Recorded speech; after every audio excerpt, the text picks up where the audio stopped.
On se trouve à la Biosphère, qui est un des lieux les plus emblématiques de la ville de Montréal, un legs d'Expo 67. On se retrouve sur l'île Sainte-Hélène, une île qui est située au milieu du fleuve, où on a la ville de Montréal à proximité, une forêt aux alentours. Depuis août 2021, la Biosphère, qui est un musée consacré à l'environnement, a revu son mandat, qui reste de parler de l'environnement, mais par le biais de l'art, de la science et de l'action citoyenne. Je vous dirais que le secret le mieux gardé, c'est comment on présente le travail des artistes pour aborder des enjeux liés à l'environnement.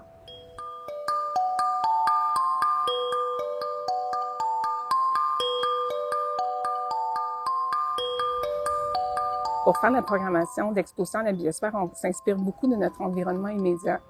En ce moment, on a toute une série d'expositions qui abordent la thématique de l'eau, du flot, du fleuve, de la migration des espèces.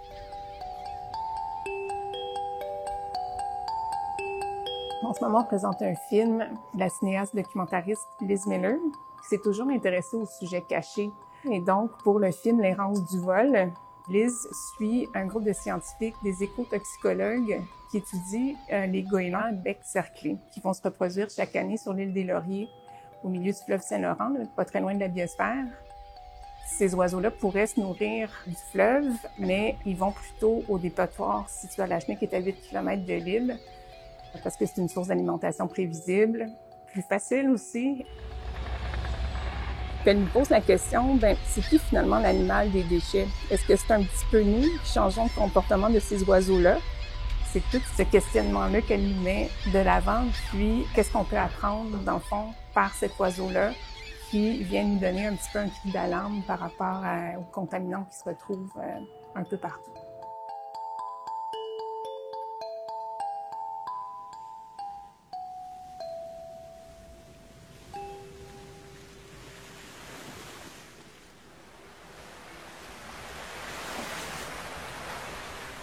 On se dirige maintenant vers une deuxième exposition en art actuel, donc une installation immersive de Jacinthe Carrier qui porte sur différentes performances qu'elle a organisées avec des communautés sur les berges du fleuve et du golfe Saint-Laurent.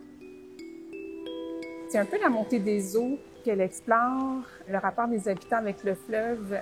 À chaque fois, c'est de créer une communauté différente, de faire appel aux citoyens de la région. Puis elle est toujours étonnée par le nombre de personnes qui souhaitent participer à ces performances-là, qui sont pas dans le langage, qui sont vraiment dans le non-verbal. Donc, comment qu'on habite ensemble un territoire, comment qu'on le protège, comment qu'on le fait parler.